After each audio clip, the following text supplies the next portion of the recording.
ప్రత్తిపాడు నియోజకవర్గం శంఖవరం మండలం అన్నవరం గ్రామంలోని శ్రీ వాసవి కన్యకా పరమేశ్వరి అమ్మవారి ఆలయంలో వాసవీమాత ఆత్మార్పణ దినోత్సవం పురస్కరించుకొని అమ్మవారికి ప్రత్యేక పూజలు నిర్వహించారు. అమ్మవారి ఆత్మార్పణ దినోత్సవాన్ని ప్రభుత్వం అధికారికంగా ప్రకటించడంతో ఆలయ కమిటీ ఆహ్వానం మేరకు ప్రత్తిపాడు నియోజకవర్గ ఎమ్మెల్యే వరుపుల సత్యప్రభరాజ ముఖ్య అతిథులుగా హాజరై అమ్మవారికి అర్చనలు, ప్రత్యేక పూజలు నిర్వహించారు.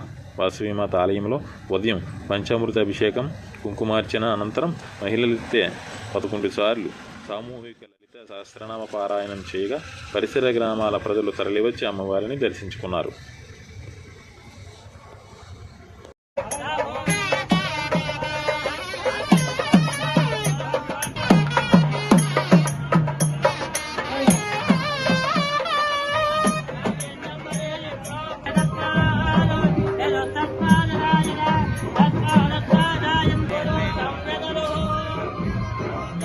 స్టూల్